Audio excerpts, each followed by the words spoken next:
Eu vou chamar agora a seguir, estamos aí saltando um outro, o segundo da minha sustentação oral, que está na 5ª turma fazendo a sustentação.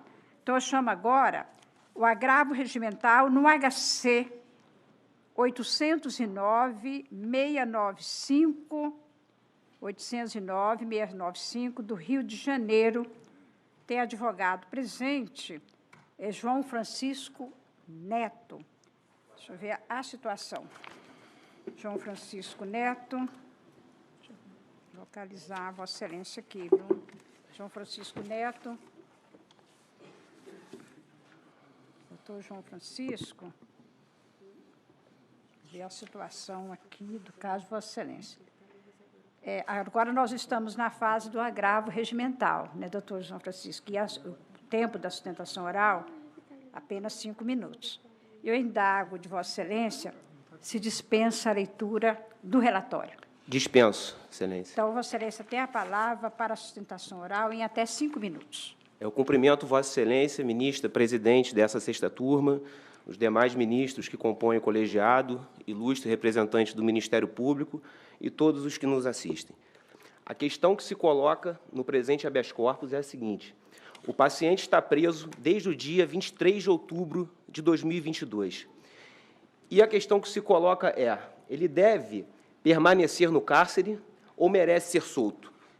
Defendo um rapaz de 34 anos de idade que estuda desde o primeiro período da faculdade, se formou em arquitetura, teve o sonho de conquistar o seu escritório, tem projetos em andamentos, tem funcionários, tem estagiários que trabalham com ele, é casado, é pai adotivo de uma criança de 9 anos de idade e, do nada, ele se viu preso na noite do dia 23 de outubro de 2022. No dia do fato, ele resolve sair de casa para se divertir com a sua esposa e vai num evento musical na cidade de Petrópolis. Ao fim deste evento, ele resolve voltar para casa caminhando com seu cunhado e mais um amigo. E, durante o percurso, acontece uma confusão e a pessoa com a qual eles se desentenderam, ela cai de uma altura de 6 metros. Foi uma confusão que se deu ao lado de um rio. E a acusação é de que o paciente e os outros 2 acusados teriam lançado esse rapaz dessa altura com intenção de matar. Foram, então, acusados de suposta prática de homicídio. A contextualização desse acontecimento, ela está devidamente demonstrada no habeas corpus e no memorial que eu encaminhei ao gabinete de Vossas Excelências. Então, eu vou me permitir aqui destacar apenas alguns pontos. O paciente é alguém perigoso? É alguém que mereça ficar preso por tanto tempo sem culpa formada, considerando que ele já foi interrogado, as testemunhas já foram ouvidas? O Tribunal de Justiça do Rio disse que a gravidade concreta do delito seria suficiente para incidir a garantia da ordem pública. O relator chegou a dizer que, se alguém morreu, alguém deve pagar por isso e a prisão, então, seria necessária. Outro argumento utilizado foi de que o paciente deveria permanecer preso para proteger as testemunhas que seriam ouvidas na audiência que aconteceu depois do julgamento do habeas corpus, no dia 8 de março. E aí eu me permiti trazer no habeas corpus considerações sobre essa audiência. Não é que se esteja adentrando no mérito, mas as testemunhas foram ouvidas. Eu até coloquei no memorial uma cena dessa audiência, porque a testemunha, que é amiga da vítima que caiu, ela começa o seu depoimento dizendo: eu estava no momento do acidente. Ela se refere ao fato como uma fatalidade. E ficou demonstrado que o paciente ele estava geograficamente distante da vítima na hora da queda. Inclusive, uma testemunha apontou para ele e disse: eu não vi esse rapaz no meio da confusão. Então, isso é uma questão de mérito que vai ser discutida no contexto da causa, mas eu não posso omitir de Vossas Excelências essa circunstância que se passou na audiência, porque a prova foi inteiramente favorável ao acusado. E o juiz, quando ele prende, ele usa com excesso de linguagem uma terminologia de que o paciente seria violento, de que ele seria um facínora, alguém incapaz de conviver em sociedade, quando, na verdade, não é essa a realidade que se coloca nos autos. São elucubrações cerebrinas, sem qualquer esteio na realidade.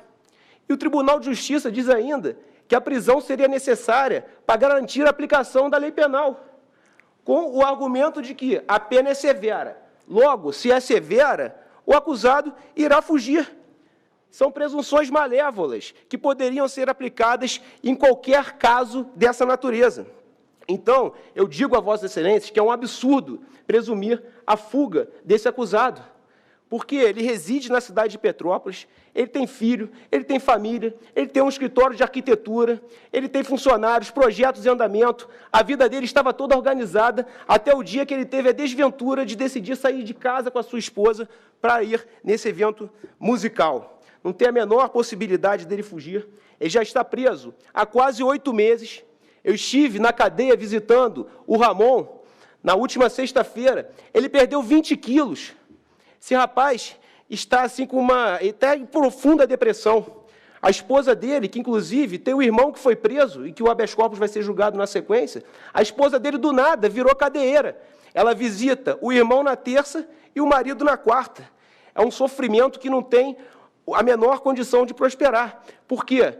A prova é produzida inteiramente favorável a esse acusado. A expectativa da defesa é de que ele seja absolvido, sequer pronunciado, mas a indagação que eu coloco à corte é justo, é razoável, é necessário que ele responda preso o processo daqui em diante.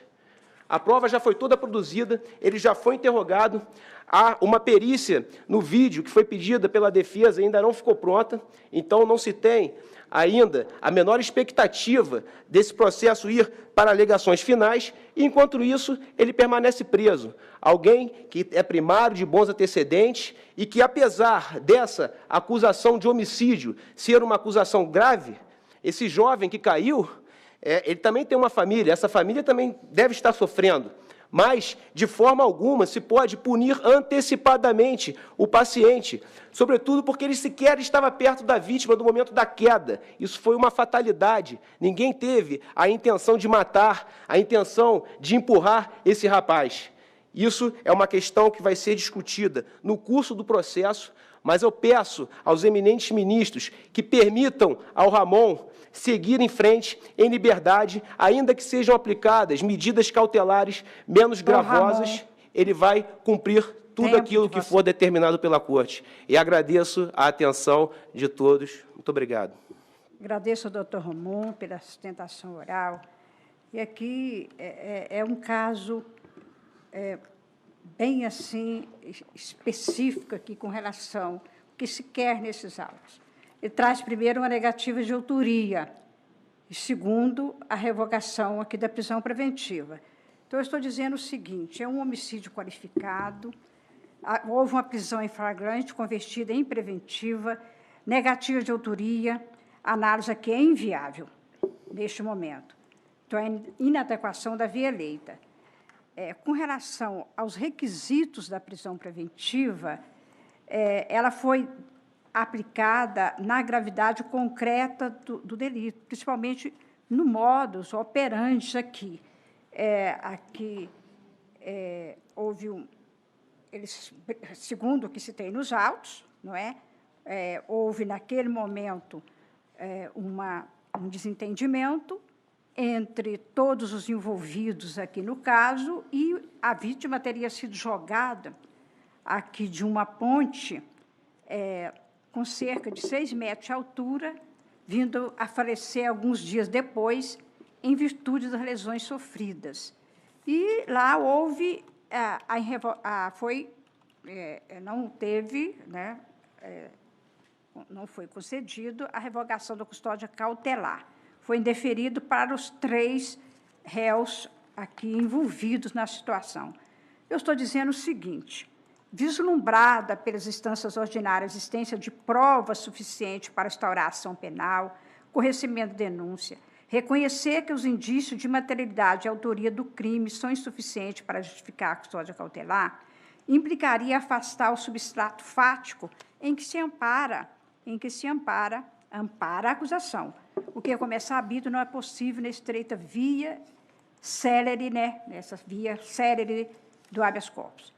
O decreto prisional apresenta, a meu ver, fundamentação idônea, pois fundou na necessidade da custódia, na gravidade concreta do crime, apta a demonstrar a periculosidade do agente e dos demais corréus. Devido a uma briga com a vítima, junto com outros 2 corréus, teria jogado o ofendido de uma altura de 6 metros na margem do rio. Aí, o que aconteceu em seguida? Eles foram contidos, a polícia foi chamada, que os custodiados foram contidos e capturados pelos populares, a fim de se evitar a fuga, já que tentaram, segundo consta nos autos, evadir do local.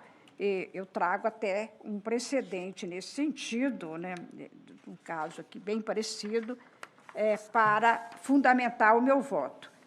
A existência de condições pessoais favoráveis, tais como primariedade, bons antecedentes, ocupação lícita de residência fixa, não é apta a desconstituir a prisão processual, caso esteja presente o requisito de ordem objetiva e subjetiva que autoriza a imposição da medida extrema, como verificada na hipótese.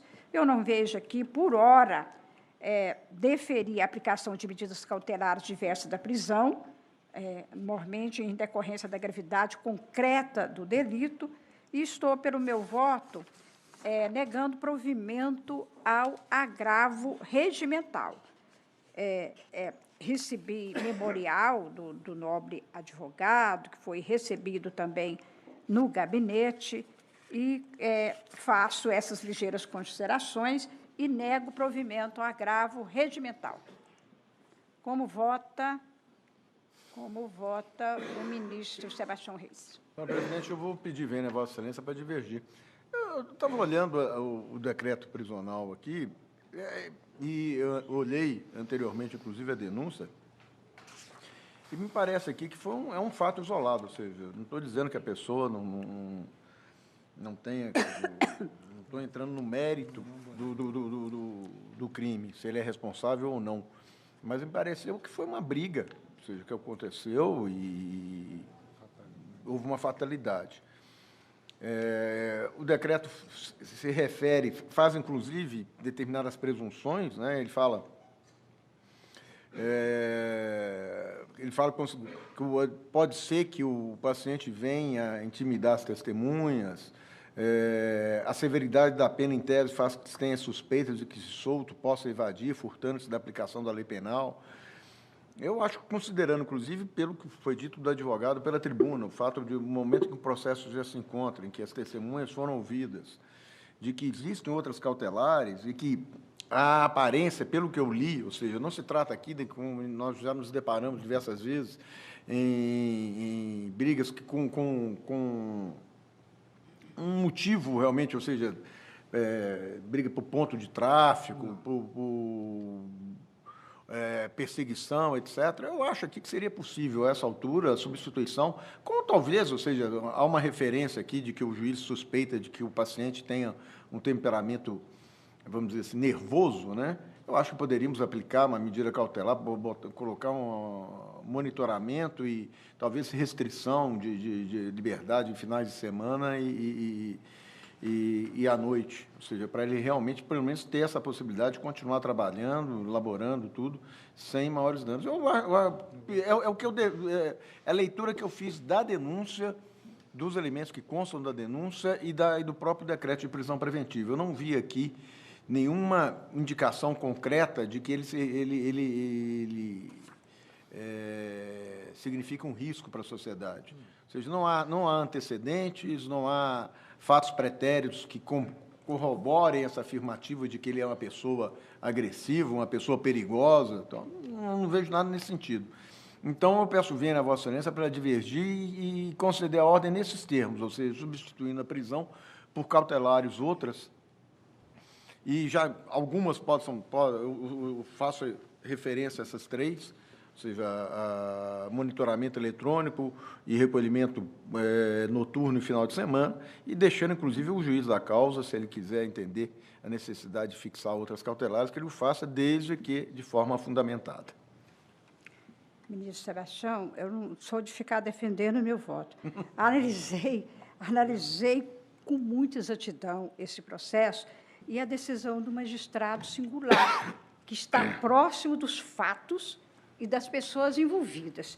A decisão do magistrado, que deferiu o pedido de prisão preventiva, é bem ampla e ele disse o seguinte, sabe que nós temos um crime da competência do Tribunal de Júri, se todos foram pronunciados, inclusive ele, diz o seguinte, o magistrado, depois de narrar a gravidade do crime que eles fizeram, jogaram a vítima, né?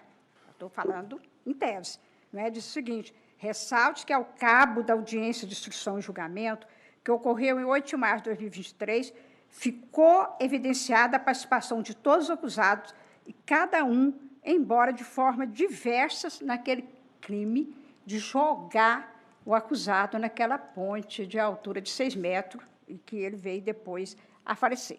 Então, a situação é essa, o fato é extremamente grave. Então, é isso que eu gostaria, a prisão preventiva do magistrado. Tem 1,5 páginas, eu olhei exaustivamente esse caso e, por isso, estou aqui mantendo para negar provimento ao agravo regimental. Como vota...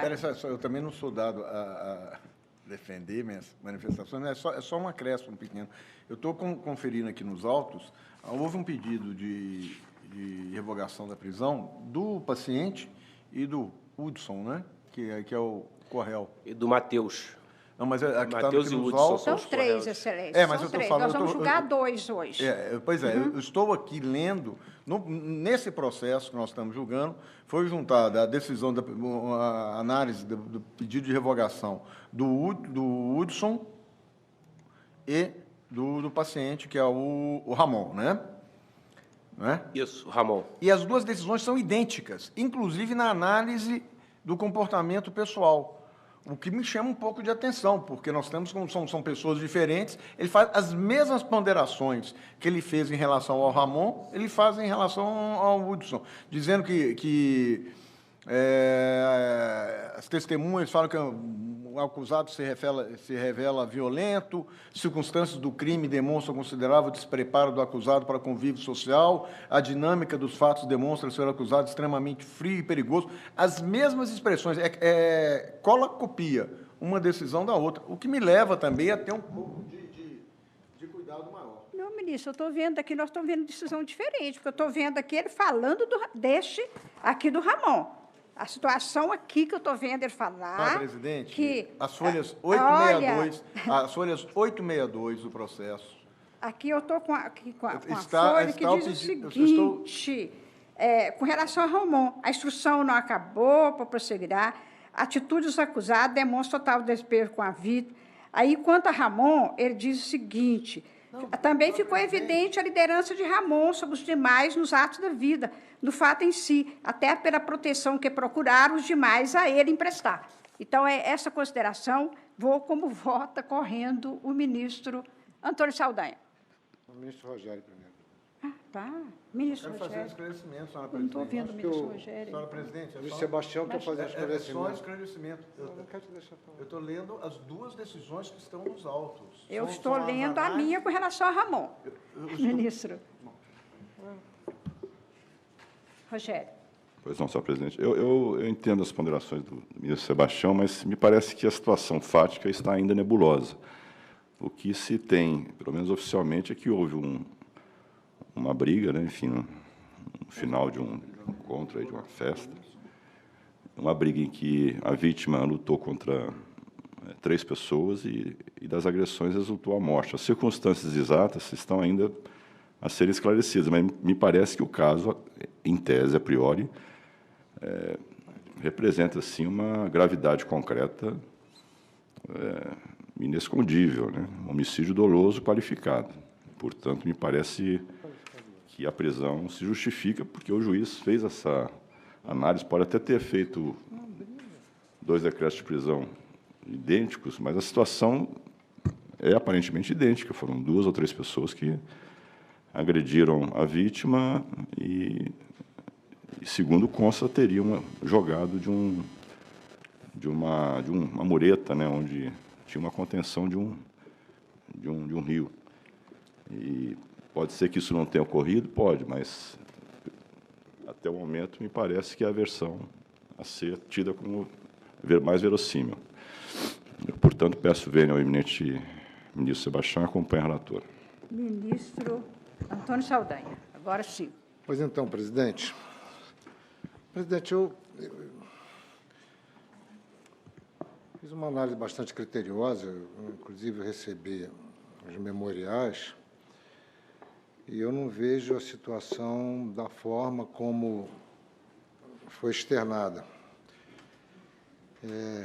O que acontece? No próprio decreto da prisão preventiva, ele diz o seguinte, isso ocorreu em decorrência de uma briga entre a vítima e os 3 indiciados. Não há premeditação, não há cálculo, não há indício de crueldade, uma briga. Eu não acredito que é uma briga. Na briga, os ânimos estão exaltados, as emoções estão afloradas, a raiva incontida de quem está envolvido, mas não ocorreu apenas uma agressão de 3 contra 1. Ocorreu uma briga, e aqui está descrito, troca de socos entre eles, e em que ele acabou jogado, ou caiu, não importa. Mas eu não vejo como criminosos que premeditaram uma ação delituosa. São pessoas, pelo que se tem aqui, pessoas de um convívio social razoável, que têm temperamento violento. Não existe nada que diga isso. É uma inferência do magistrado. Tiveram uma convivência social até agora, pelo menos em matéria de registros penais, irretocável. Profissionais, com famílias e subordinados, que se envolveram numa briga que terminou num desfecho. Uma briga de rua sempre é uma possibilidade de acontecer uma tragédia, né? Diz o ditado popular que briga de homem cheira a cadáver. Mas não vejo aqui premeditação, eu não vejo aqui o meio cruel de caído, ficar sendo chutado, ou a permanência das agressões. Uma briga em que ele foi jogado, naturalmente, para terminar com a briga, com as agressões, que, pelo que está escrito no decreto, foram recíprocos. Foram 3 contra 1, 3 contra 1. Mas cena de pugilato, que é lamentável, mas já está preso há 8 meses. Um homem que tem família, tem uma empresa, quer dizer, representa perigo concreto para a sociedade, ameaçar testemunhas, não é um criminoso. O júri é típico do fórum, da situação para se avaliar esses casos, vai ser julgado pelos seus iguais.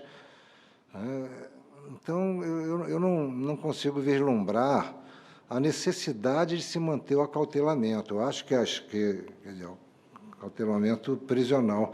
Eu acho que as medidas alternativas seriam suficientes, por mais rigorosas que sejam, mas não vislumbro sequer no decreto. O decreto carrega na tinta, claro. Ele fala em gravidade concreta, alta periculosidade dos custodiados para a coletividade. Existe alta periculosidade, 3 pessoas de bem, porque são de bem, até que houve segundo o adágio popular, o homicídio é o crime do homem de bem, né, que eventualmente pode vir, num momento de descontrole, chegar a um extremo desse, tirar a vida de um semelhante, que é pavoroso.